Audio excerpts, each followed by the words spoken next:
Hello, everyone, and welcome to a special program. Many of us are embarrassed to talk about our mental health struggles, which in actual fact doesn't help us or the people around us. Tanya Veith and myself find it very important to share our struggles with mental health and our victories over them, hoping those experiences may help others. We want to find out where the core of these problems or feelings lies. We want to identify and solve them by mental exercising, CBT, for example, social interaction, avoiding triggers, diet, etc. Most importantly, how can our faith and knowledge in the Bible truths help us in this? We want to raise awareness about certain mental health conditions, not to condone the behaviors or the expressions associated with those conditions, but to help our viewers recognize the signs and symptoms of certain mental struggles. Today, we want to tell you that you are not alone and there is hope. And even if you are not suffering from any of these conditions, there may be people around you that are struggling, and hopefully you can offer them help and point them in the right direction. While the information, thoughts, and ideas expressed in this presentation are based on our education and scientific research, some are based on our own experience. You are advised to consult your healthcare professional before following any advice given in this presentation.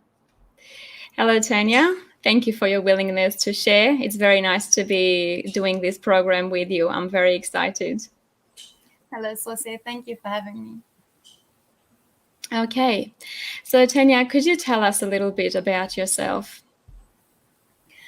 When I was living in the UK, I completed a counseling diploma through the Institute of Natural Healing, and I also completed a herbalism diploma through the BSY group and a vegetarian and vegan nutritional therapy diploma. And in South Africa, I completed a health spa therapy diploma and lifestyle counseling qualification through Be Free Lifestyle Center.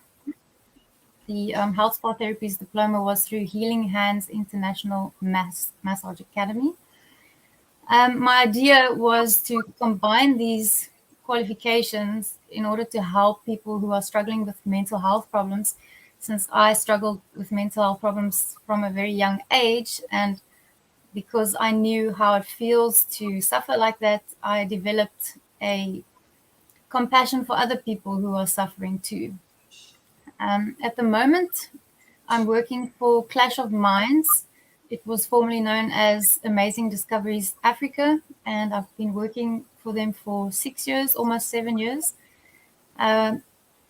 For the first 6 years, I was employed to answer all the incoming questions about, Bible prophecy, any kind of questions that came in.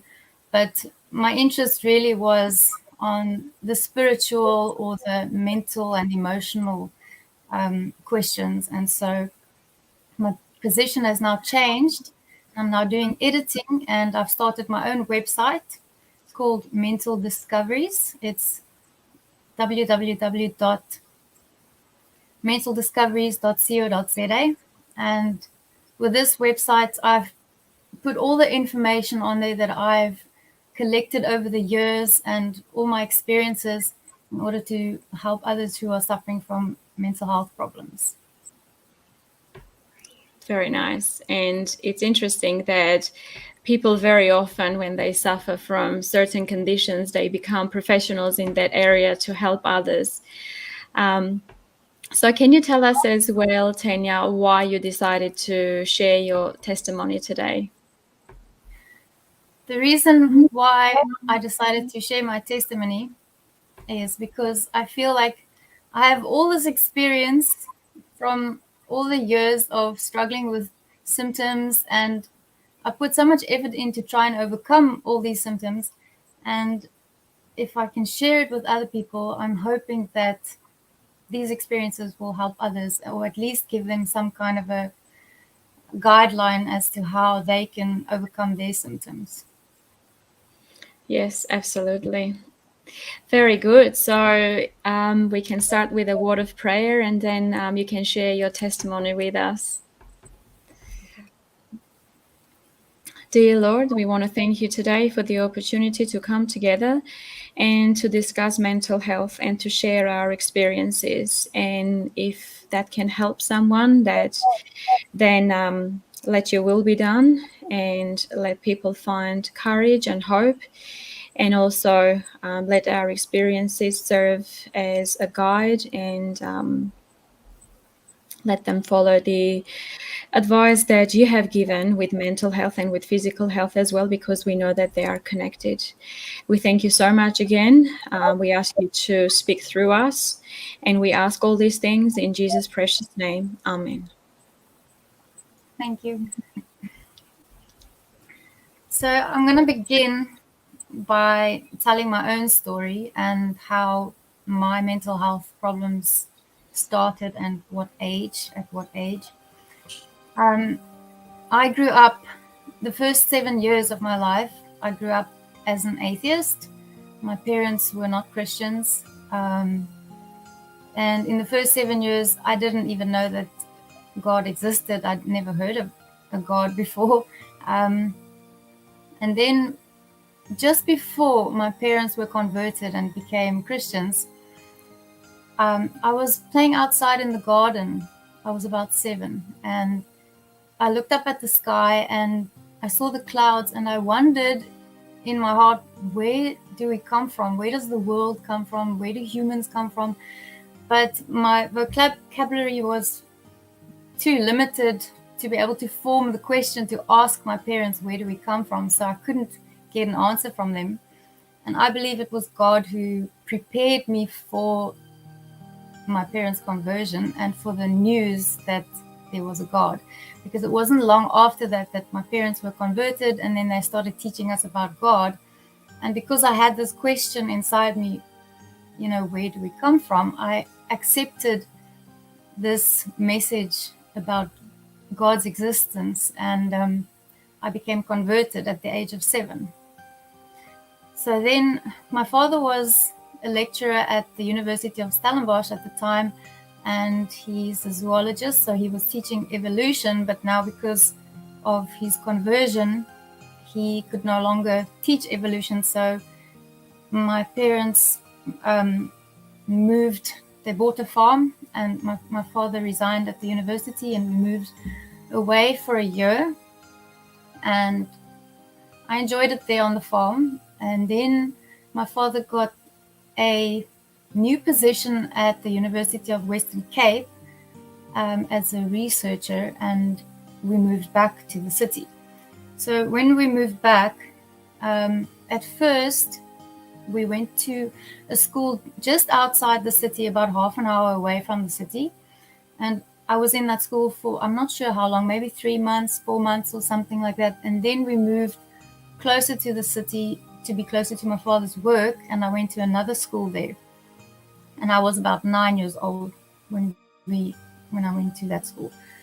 And so at that time, when we moved to that school, that was also around the same time when my father started to evangelize and started to preach about prophecies and gave lectures worldwide. And at the same time, I also started to feel that there were changes in our life that we never had before, which people refer to as spiritual attacks.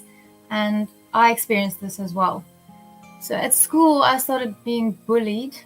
And in that school, close to the city, the bullying wasn't too bad, but it did affect me.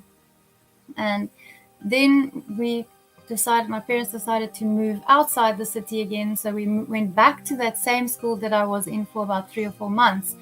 And I was thinking, like, now I'm going to be happy because there wasn't any bullying in that school before. But on the first day, when I arrived at that school, the bullying started. And it was a really difficult time for me in that school. And I was in that school for 3 years. So altogether, I was bullied for 4 years, from the age of 9 till the age of 13. And that's the time when you are developing your identity and your self-esteem. It's when you discover who you are. And because I was bullied every day, it broke down my self-image. I even started to see myself differently in the mirror. When I looked in the mirror, I didn't see the same person anymore.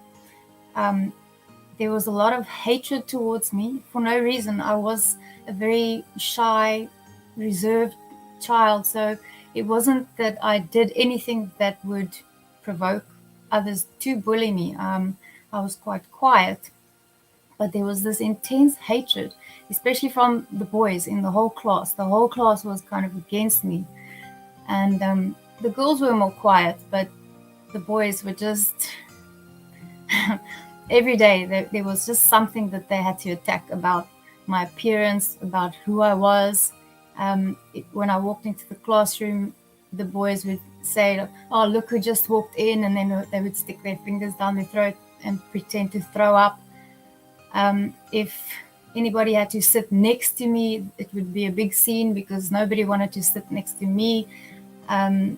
If we had to walk from the swimming pool back to class after swimming lessons, the boys would walk behind me and laugh at my skinny legs.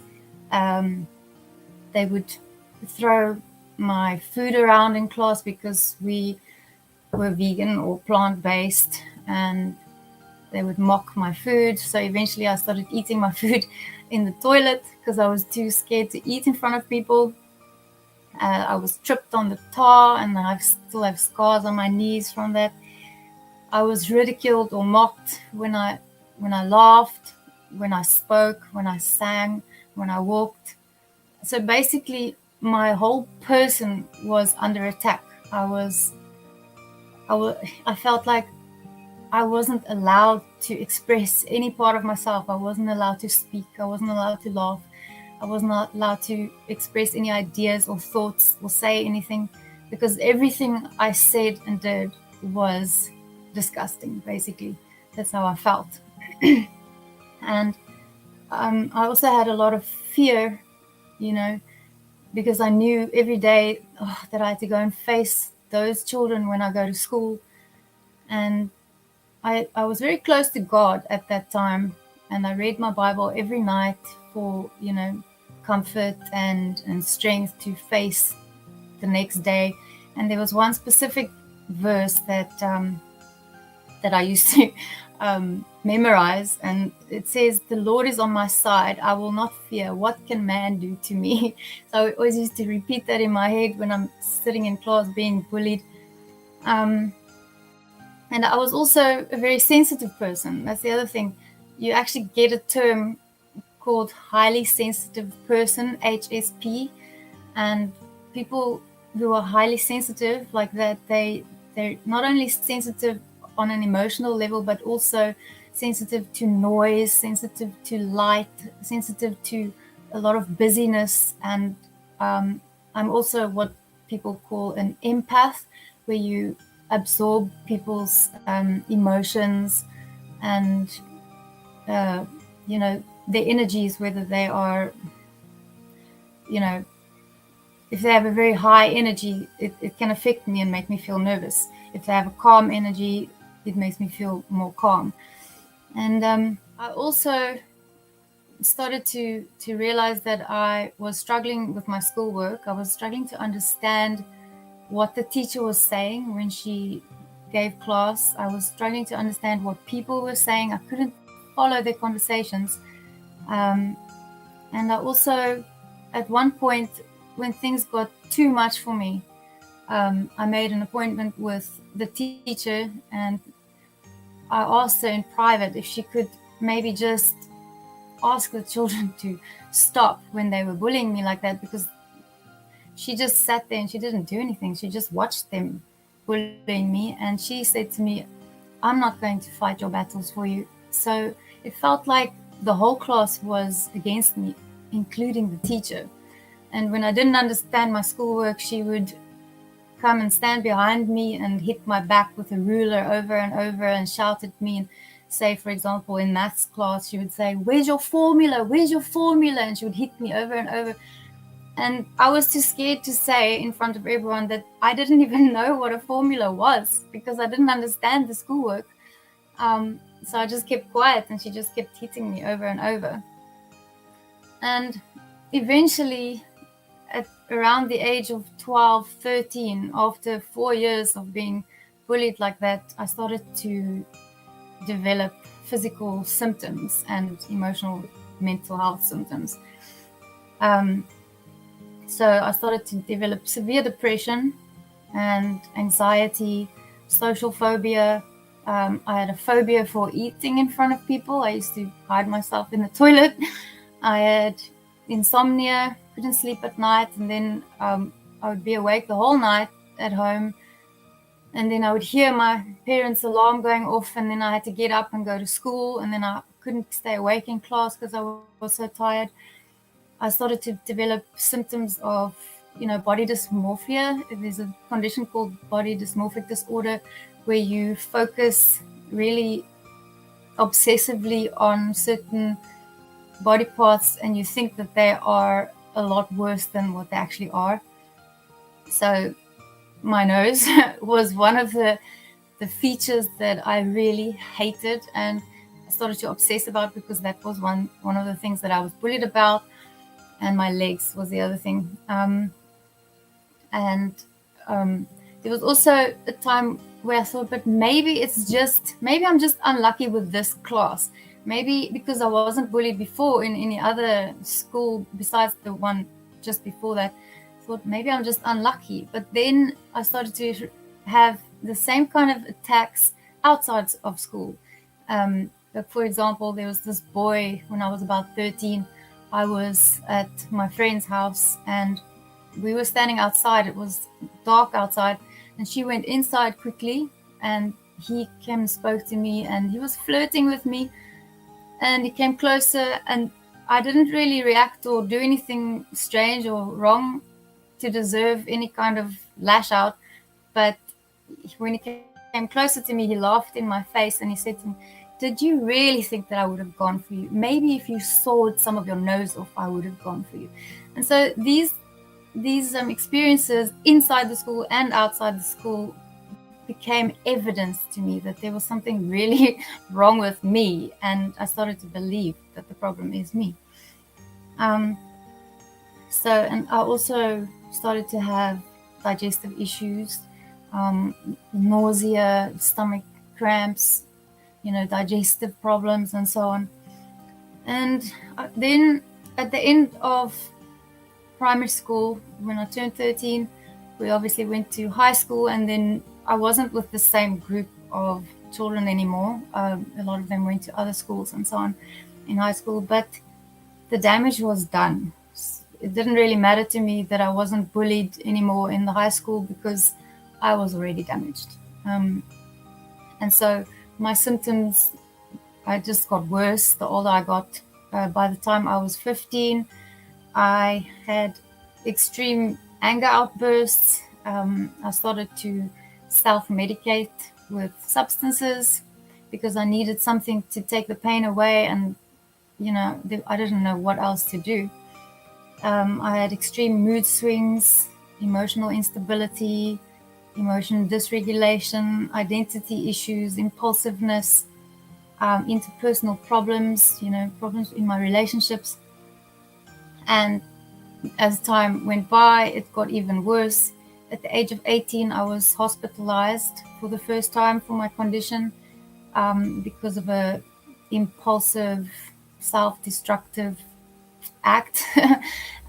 So I first went to the emergency and I stayed there overnight, and in the morning after I was stabilized, they transferred me to the psychiatric hospital, and there I received treatment, but it didn't help because I didn't want to open up to that psychologist because he made me angry, so I just completely closed up, and I was released, but with no difference. Then as time went by, around the age of 23, I started to experience physical symptoms like a lot of backache, like severe backache, especially my lower back, chills every day, chronic chills and sweating. I had panic attacks, paranoia, really bad paranoia. I was very sensitive to noise, even more than I was when I was younger, and movement, a lot of busyness. I couldn't handle it because my nervous system wasn't doing well. So, for example, if I was at a place where there were children running around and screaming and playing, I couldn't. It felt like I wanted to explode and just tell them to stop because my nervous system couldn't handle it. And then I also, at some point, my memory started to really get bad. So if say, for example, I had to go to the shop and I only had to remember 3 things on my shopping list, if I only had 3 things to buy, I wouldn't remember it. I had to write down those 3 things, otherwise I would go blank. And in that time period, I also started to forget things. Like I would leave the tap running, and I would go to my room and work on the computer for an hour, and then I'd go to the kitchen and find the tap running completely full open for the last hour, or I would leave the iron on, or the stove, or the heater when I go out. And because of this, I started to develop like OCD, obsessive compulsive symptoms, with repetitive checking. I had to check the stove like 20 times before I went out, and everything else, the plugs, make sure that there's nothing that I could have left on.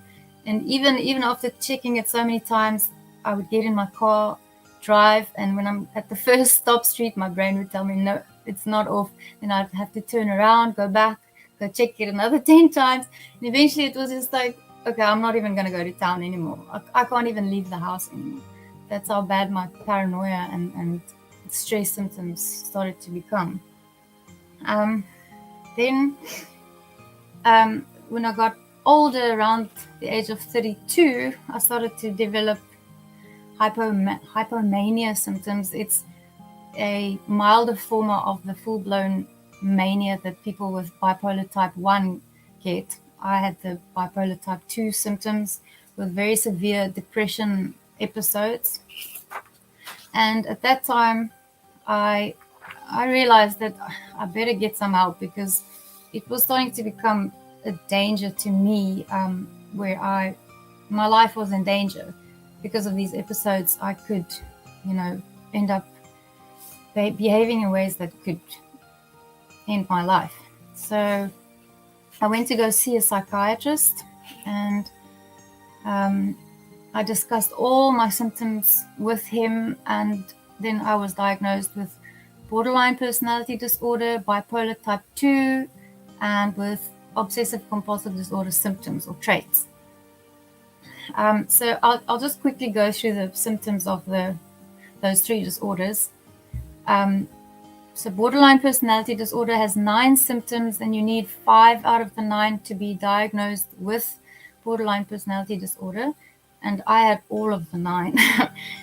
So the first symptom is fear of abandonment. The second one is intense unstable relationships with splitting. I'll explain later what splitting is.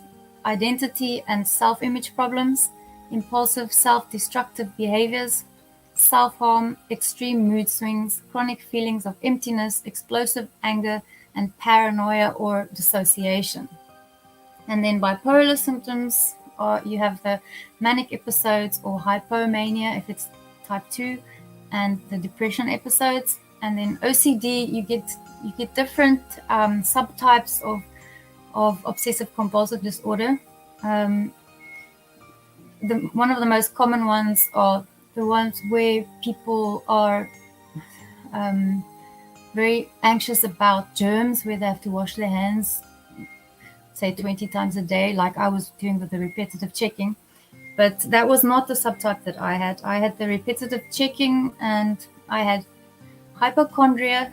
Sometimes I had some hypochondria episodes because I was so worried about these physical symptoms, the chronic chills and all that, that I was always worried, what kind of a disease do I have? And I was often went for blood tests and nobody could find anything. And I also had the intrusive thoughts, the ruminations, and obsessive thoughts and perfectionism. So I tried many different types of treatments over the years, and I really tried very hard to get my symptoms under control. I was very dedicated to taking my medications every day at the same time. If it wasn't helping, I went back to the doctor. I went to see so many different doctors in my lifetime. I had so many blood tests done to try and rule out any other underlying conditions.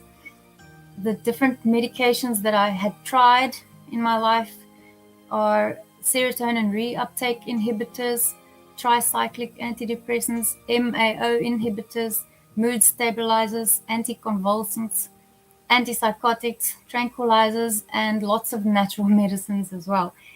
But none of the medications or treatments that I tried helped me or cured me or stabilized me.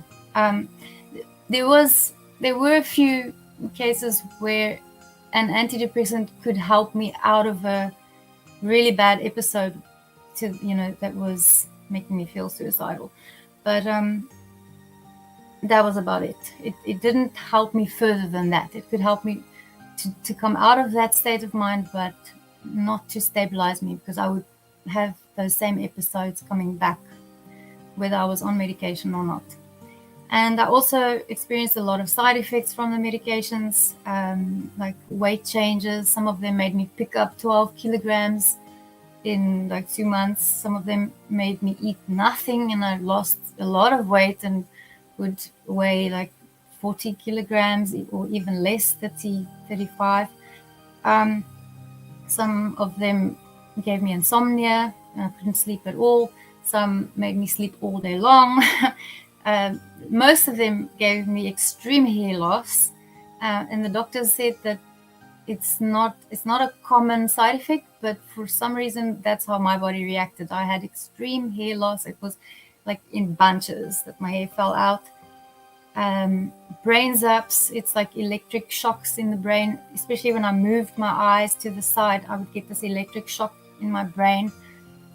And I also noticed that if I was on a particular medication for a long time, say for a year, I started to notice that I was making more spelling mistakes than I would before.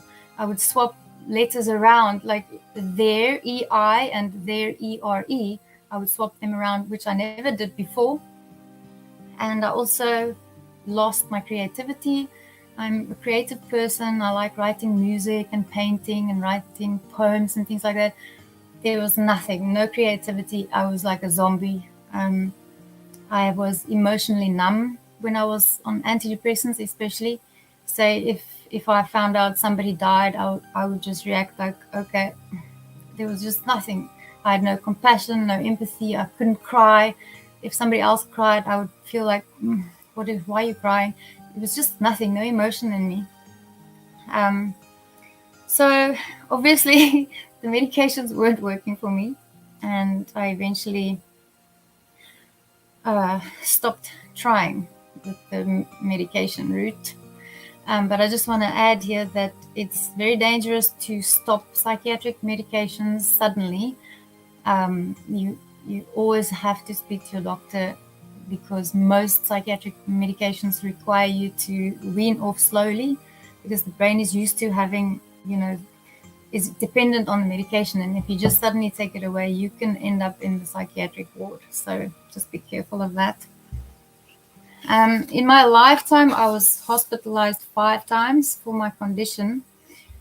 3 of them were because of my instability and to stabilize me, and 2 of them were because of injuries that were directly related to the disorder.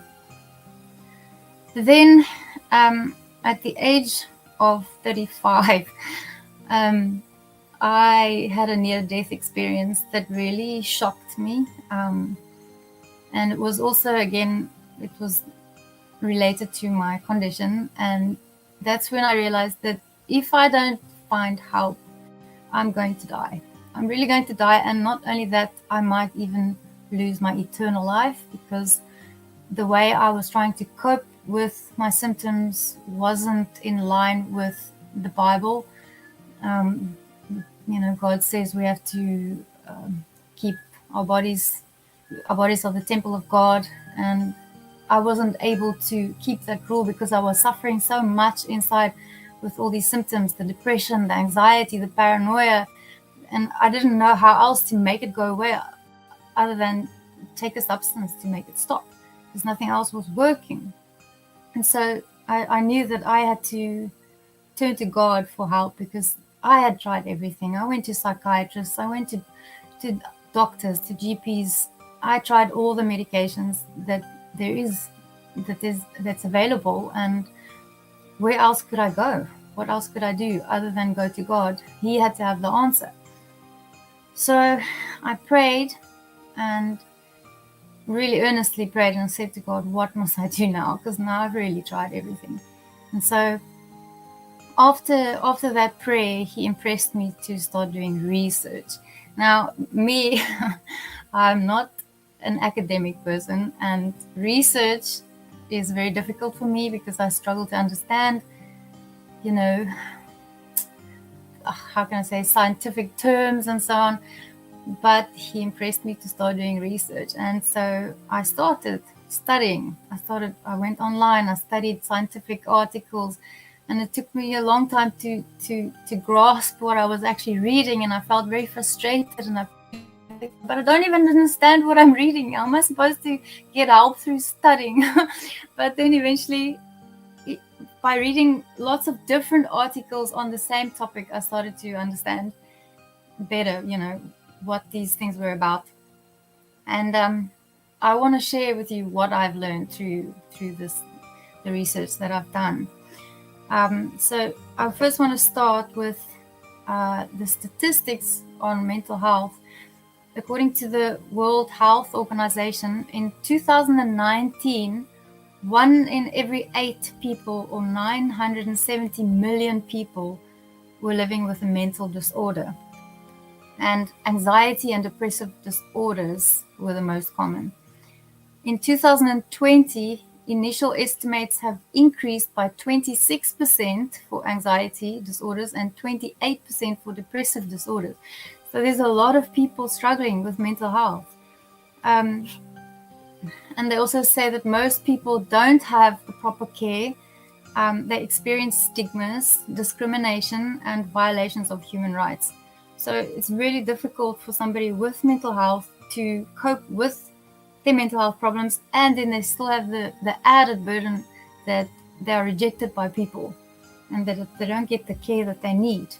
So in my research, I discovered something that was, for me, an eye-opener. When I was younger and I was struggling with all these symptoms, I struggled to understand what mental illness was in the first place. And I used to ask so many people. I asked doctors, I asked pastors, what is it? What is causing it? Is it a spiritual problem? Some people would tell me it's Satan that makes you feel that way. Some people would tell me it's a chemical imbalance. Other people would tell me it's your thought patterns. And I just couldn't get an answer or grasp what it was really about until God revealed to me that it's all three of those things. It's the mind, the body, and the spirit, and that you have to treat the whole person in order to heal mental health problems. You have to look at your thought patterns. You have to look at your body and your brain chemistry, and you have to look at your spiritual life.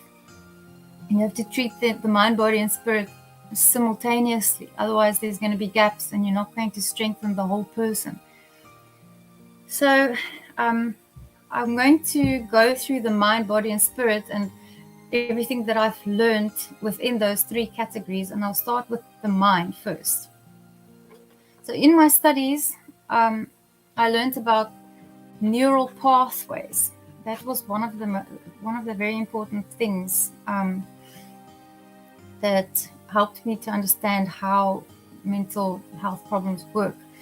So a neuron generates an electrical impulse causing the cell to release its neurotransmitters.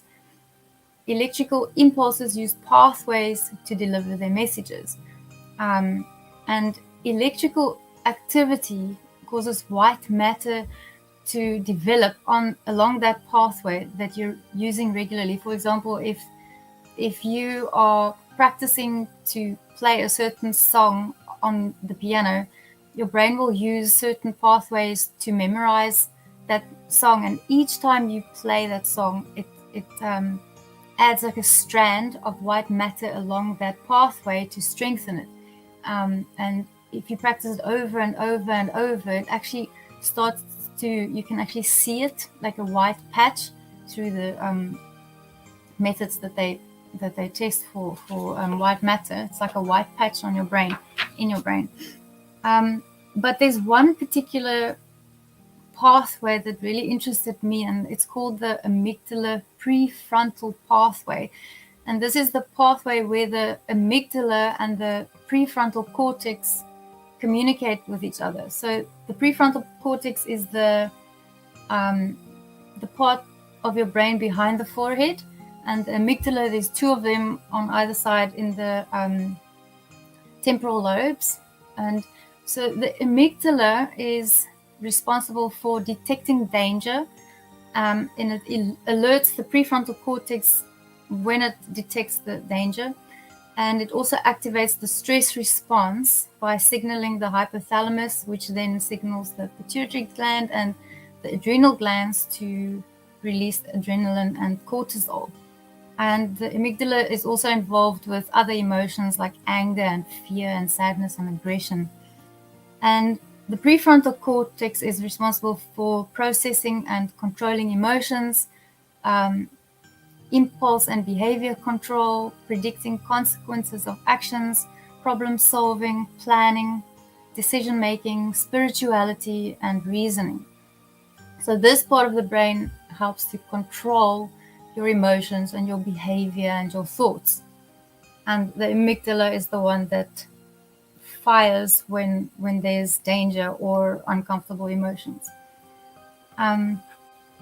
So it's through communication between these two areas that our mind, our brain helps to keep our thoughts, emotions, and behavior under control. So if there's lack of communication, you're going to struggle with your behavior. So there's this article, Traumatic Experiences Disrupt Amygdala Prefrontal Connectivity, by Dong Hoon Oh, a researcher from the Department of Psychiatry at Hanyang University in Korea. And this article reveals that people with mental illness have less white matter in the amygdala prefrontal pathway, which indicates that there's poor communication between the prefrontal cortex and the amygdala. And they also found that stress and trauma can cause volume loss or shrinkage in the prefrontal cortex, causing the prefrontal cortex to become underactive, and stress and trauma overstimulates the amygdala, causing it to become overactive. So if the prefrontal cortex is too weak because of stress or trauma, then it can't control your anxiety and your paranoia and phobias and post-traumatic stress and OCD and all those symptoms related to anxiety. And it also, the prefrontal cortex also controls symptoms like involved with the reward system, like bipolar, mania, and addiction, and things like that. But there is, fortunately, something that can be done about the prefrontal cortex being too weak to deal with the signals coming from the amygdala, and that is to strengthen the prefrontal cortex, to calm the amygdala, and to encourage communication between the prefrontal cortex and the amygdala. Okay, so to strengthen the prefrontal cortex, you have to you have to strengthen it from all three angles, from the mind, body, and spirit.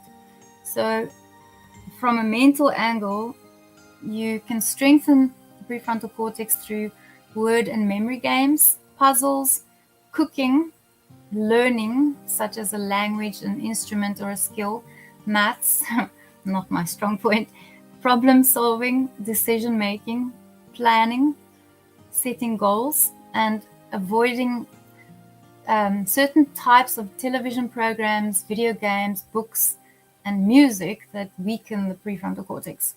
And then from a physical angle, you can strengthen the prefrontal cortex through proper nutrition, exercise, water, sunshine, temperance, fresh air, and rest, and avoiding substances such as caffeine, cocoa, sugar, sweeteners, flavor enhancers, colorants, preservatives, alcohol, nicotine, and recreational substances.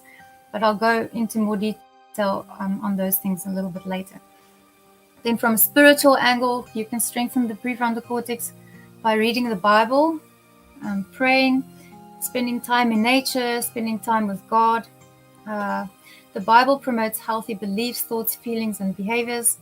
And a relationship with God promotes love, kindness, forgiveness, compassion, empathy, good morals, good values, and a healthy conscience. Then to calm the amygdala, you also have to treat it from all three angles. From a mental angle, you can use strategies for emotional triggers, which I'll get into later. Correct faulty beliefs, process and resolve trauma, process and resolve negative emotions, positive thoughts, holidays, enjoyable activities, relaxing, such as massage or even breathing techniques, socializing, creativity, and avoiding triggering activities such as unhealthy types of television programs, video games, books, and music. From a physical angle, it's the same as before: nutrition, exercise, water, sunshine, temperance, air, rest, and also spending time in nature near rivers, rocks, running water, forests, where negative ions are, because they have a calming effect on the mind, and nature sounds as well. Spending time outside, where you can hear the crickets and the birds, that's got a calming effect on the amygdala. And also avoiding substances that stimulate the stress response, like caffeine, sugar, sweetness, cocoa, flavor enhancers, colorants, preservatives, alcohol, nicotine, and recreational substances. Then from a spiritual angle, you can calm the amygdala by reading and praying, reading the Bible and praying, spending time in nature and time with God, trust in God.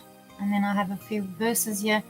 All things work together for good to them that love God, to them who are called according to his purpose. Romans 8, verse 28. And do not be anxious about anything, but in every situation, by prayer and petition, with thanksgiving, present your requests to God, and the peace of God, which transcends all understanding, will guard your hearts and your minds in Jesus Christ. So this is, the amygdala is connected to anxiety disorders like OCD and post-traumatic stress disorder and so on. But there's also, if you want to calm the reward system in case of bipolar and addiction, you can also apply these same mind, body, and spirit principles that we just discussed. Okay, so then that was to strengthen the prefrontal cortex and to calm the amygdala, and now to encourage communication between the prefrontal cortex and the amygdala to strengthen that pathway so that you can gain control over your thoughts and your feelings and behavior. There is a therapy called cognitive behavioral therapy. So basically, in cognitive behavioral therapy, you learn how to recognize your thoughts, feelings, and behaviors. So in other words, if each one of us, we have core wounds. Say, for example, my bullying. These core wounds create beliefs. For example, people don't like me. then these beliefs create thoughts like, for example, if somebody invited me to a tea party, I would think to myself, I don't want to go, I will feel left out, because my belief is people don't like me. Then those thoughts will trigger feelings such as anxiety or sadness or worthlessness or loneliness. And the feelings trigger reactions within the body. For example, you'll have a knot in the stomach, maybe even you'll want to cry, and those physical reactions become impulses. And in this case, I might want to run away or go and hide in my room. And the behavior the end result is that I didn't go to the tea party. And this is what cognitive behavioral therapy teaches you, to look at that whole cascade. When you feel angry, for example, that's the end result, that's the behavior. So you have to trace it all the way back to the core wounds. What was the core wound, and the beliefs, the thoughts, feelings, body reactions, and the impulses that led to the behaviors. So the other thing that's really important here with the cognitive behavioral therapy is to look at these beliefs that have been created by your core wounds and to change them. So, for example, here, in the past, I would have believed people don't like me. So then I need to challenge that belief and change it into I am a likable person. And then you can also look at evidence around you, because not everybody in your whole life will reject you. There are people who do like me, but because of cognitive distortions, I would have filtered that out and only seen the negative, and I would have kept that belief that nobody likes me. So then I must change that to I am a likable person. So then that will again affect how I think. Then instead of thinking I don't want to go to the tea party, I will feel left out. It might become I wonder if I'll meet someone with similar interests. And then the feelings will be happy and excited and normal body responses and a desire to go to the tea party, and the behaviors will be I went to the tea party. Satan's goal is to target our beliefs, because he knows about this cascade. He knows that when we have negative or false beliefs, that it will affect our whole person, our whole being, our thoughts, feelings, our body, our brain, our impulses, and our behaviors. So that is the part that he is targeting. And then he also offers false solutions for these false beliefs. He will make you feel like nobody loves you, and you're a nobody, you're a loser, you're ugly, nobody will ever love you. And then he offers you things like substances to try and, to ease the pain. But if you can sort out the beliefs, then you won't have that pain, because you will be settled in the truth about who you are and your self-worth. Besides stress and trauma, there are other factors that can also disrupt the communication between the amygdala and the prefrontal cortex, and weaken the prefrontal cortex, that it can't deal with your emotions. And these factors include self-blame or negative thoughts, believing lies, like we just discussed now, faulty beliefs, perfectionism without mercy for self. That's one of the problems that I have, and that ties in with the OCD symptoms, because I developed the belief, if I'm not perfect, I will be rejected, because I was rejected at school because of my imperfections. That's the belief I developed, that I have to always be perfect, otherwise I'm not lovable, I'm useless. So we have to work on that perfection, or whatever the underlying belief is that we have. Then there's cognitive distortions, such as mind reading. Sometimes we'll look at somebody and we'll decide what that person is thinking of us. We'll think like, oh, he's thinking that I'm ugly or whatever. That's mind reading. That is a cognitive distortion. Predicting what other people will say or won't say. Filtering is when we filter the positive things out and only keep the negative as evidence that we are not good enough. Labeling is, for example, if you failed an exam, then you'll label yourself as a failure. I am a failure, instead of just taking it as I failed this particular exam. Personalization is when you give yourself the blame for something. For example, if you're married and your husband gets home and he's in a bad mood, if you have the personalization cognitive distortion, you will immediately think it's my fault. He's mad at me, or I did something wrong, or he doesn't love me anymore. Overgeneralization is, for example, if one person rejected me, all people will reject me. And then there is fear, anxiety, catastrophizing, and obsessive thoughts that can also disconnect the amygdala from the prefrontal pathway, from the prefrontal cortex. Then there's depression or loss of hope, grudges or unresolved anger, guilt without mercy for self. A lot of the times we hold on to guilt and we punish ourselves over and over and over for something we did. That's going to make the prefrontal cortex weak and not respond to that feeling of guilt. Then there's denial, when we deny we have a problem, or deny we have certain character faults or relationship issues, and also denying biblical truth.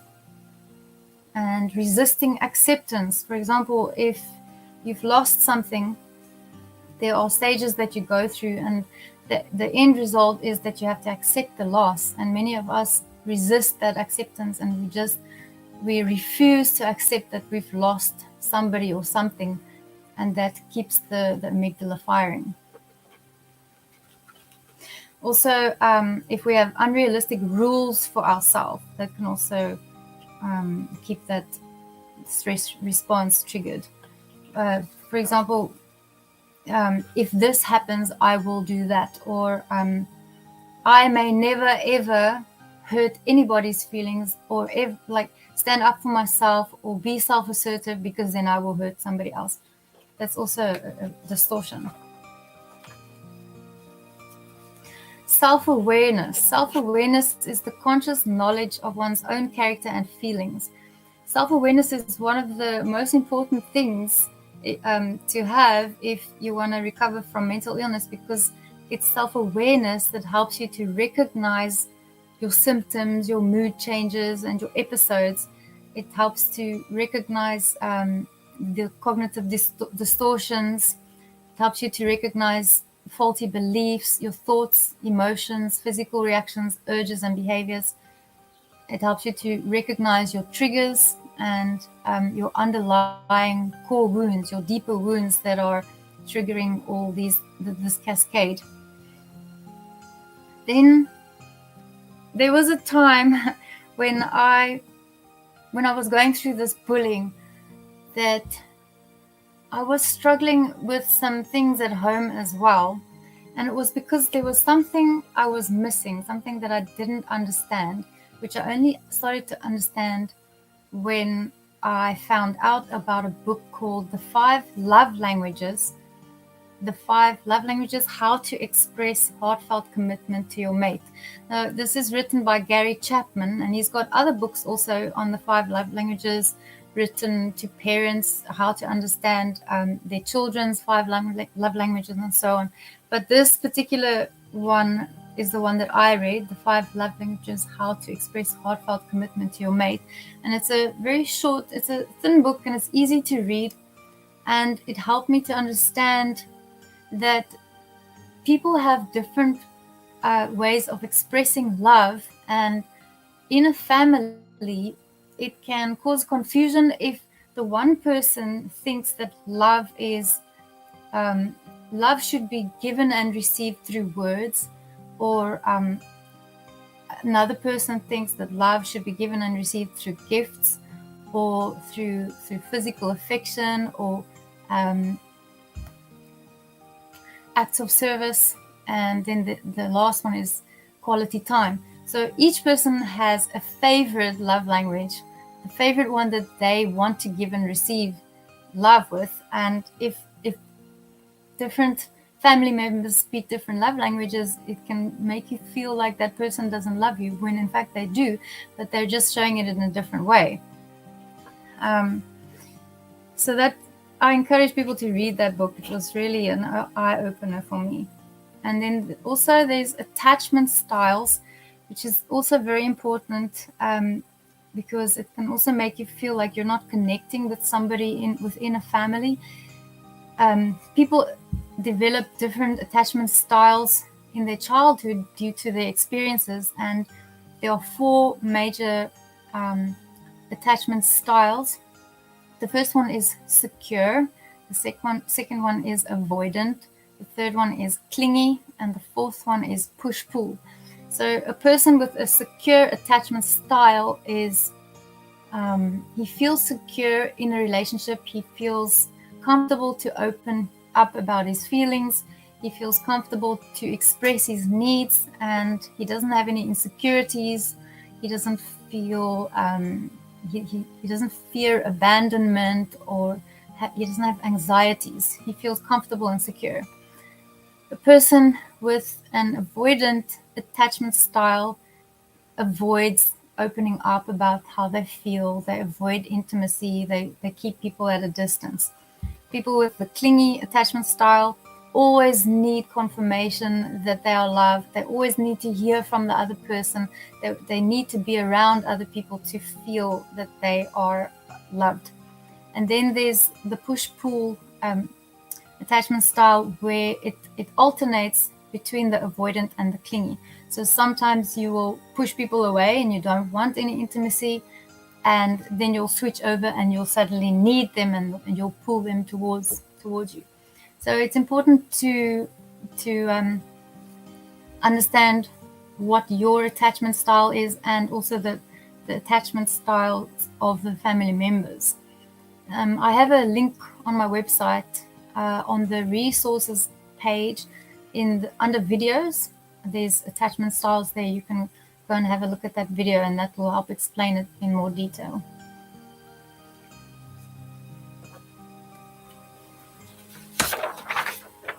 Okay, then managing triggers. That was one of the most difficult things for me to get control over. So basically, a trigger is an internal or external event that causes an intense emotional reaction, and people who have a weak prefrontal cortex and an overactive amygdala will most likely react through negative thoughts and feelings such as sadness, fear, loss of hope, hatred, anger, that kind of thing, and self-destructive behaviors such as using substances, fits of rage, recklessness, binging, self-punishment, impulsiveness, violence, etc.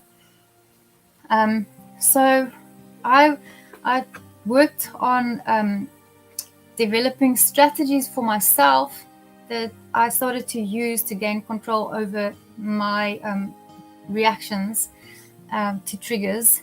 And what worked for me was to deal with a trigger in 2 steps. So the first step is what I call cooling the trigger, and then the second step is cognitive behavioral therapy. Because when I was triggered, say somebody made me angry or somebody insulted me, because I had all these experiences at school, I was very sensitive to criticism or insults or anything that reminded me of the bullying at school. So I would react with extreme rage if somebody said something that triggered me. So for that initial stage, I needed something to first cool me down before I could do any emotional processing. So step 1, there are 4 categories that you can use as a strategy to cool those initial emotions down first, so that you can use the cognitive behavioral therapy. I've got some examples here. For example, if the trigger is loneliness, an old habit might be that you would go and hunt for love, say, for example, at bars or wherever, if you've got that intense feeling of loneliness. But now you want to change that habit, and you want to change your triggers so that you can have healthy reactions to your triggers. And then you put a reminder there for yourself why you want to change this behavior, and put reminders there to help you think differently about your trigger. So if you're feeling lonely and you're feeling, I want to go and hunt for love, then put a reminder, say, for example, love and connection may be scarce, but I can make myself happy. Then there's 4 options there. You don't have to do all 4. You just pick one, because it depends what mood you're in. Sometimes you won't want to use a spiritual strategy. Sometimes you'll rather prefer distraction or an outlet or relaxation.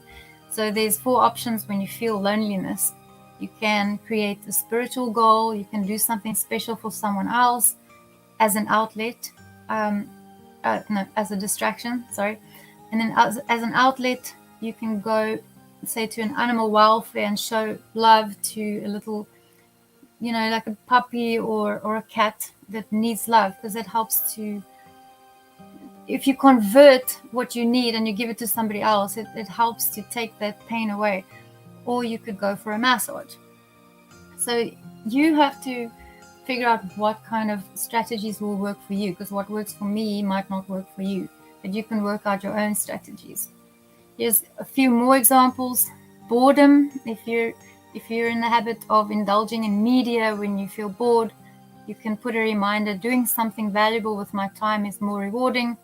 And then you can choose either a spiritual strategy, like watching a biblical video online, or a distraction strategy, like washing your car, an outlet strategy, like creating something, or relaxation strategy, going for a walk in nature. So then once your initial reaction, emotional reaction, has calmed down, then you can use cognitive behavioral therapy to resolve the trigger. And I've got an example here. Say, for example, there was this one morning, I got up at 3 o'clock in the morning, and I tried a new recipe for making a gluten-free pie dough, and I spent from 3 o'clock in the morning till 11 o'clock in the morning making these pie doughs, and they flopped. And obviously I was extremely angry. I was triggered, and my end result, my behavior was an anger outburst. But now, because a trigger happens so quickly, you have to go back and look at what happened in slow motion, so that you can train your brain to use cognitive behavioral therapy when you are triggered, so that you can actually stop your trigger from ending up in an anger outburst, for example, in the future. So I've got here the core wounds that were the underlying core wounds that triggered this whole cascade. Was that I was bullied in school because of imperfection, which then created the beliefs that imperfection is unlovable, imperfection is worthless, imperfection is embarrassing, imperfection is devaluation, it's anger, and it's sadness. So when the pies flopped, all these emotions were triggered because of the core wounds that happened in my childhood, that if I'm not perfect, I am unlovable. And that eventually turned to anger and an anger outburst. So then I looked at the body reactions, increased heart rate, flushed face, the impulses. When I felt all those feelings, I wanted to quit my cooking. I wanted to hide the pies. I even wanted to smash the pies. And I felt like shouting. And then my behaviors were, I had an anger outburst and I shouted that I'm not going to give these pies to anyone, and I'm done with cooking. So then I resolved those emotions after the trigger, and I found a way to look at it differently so that it doesn't trigger me in that way in the future. So I said to myself, imperfection is part of being human. I will improve by learning from the experience. Even great artists practice to become better, as well as inventors. Thomas Edison, the famous inventor, said, I have gotten lots of results. I know several thousand things that won't work. So through this exercise, this cognitive behavioral therapy exercise, I trained myself to look at it differently in the future when I fail at something. That it's not the end of the world if I fail. So then the action that I'm going to take in the future is I'm going to keep trying to create a pie dough that I'm satisfied with, and I will remind myself before I do an experiment that failure is okay, because the experience is teaching me something. I am an inventor. And over time, when you practice these strategies, like the cooling strategy and then the cognitive behavioral therapy, you won't need to do step 1 anymore. I don't need to do step 1 anymore when I'm triggered. If somebody makes me angry, I don't just react anymore and have a fit of rage. I actually slow down and I feel the emotions, the anger in me, and then I analyze it, and I use cognitive behavioral therapy to prevent myself from having the anger outbursts. So I don't even need step 1 anymore.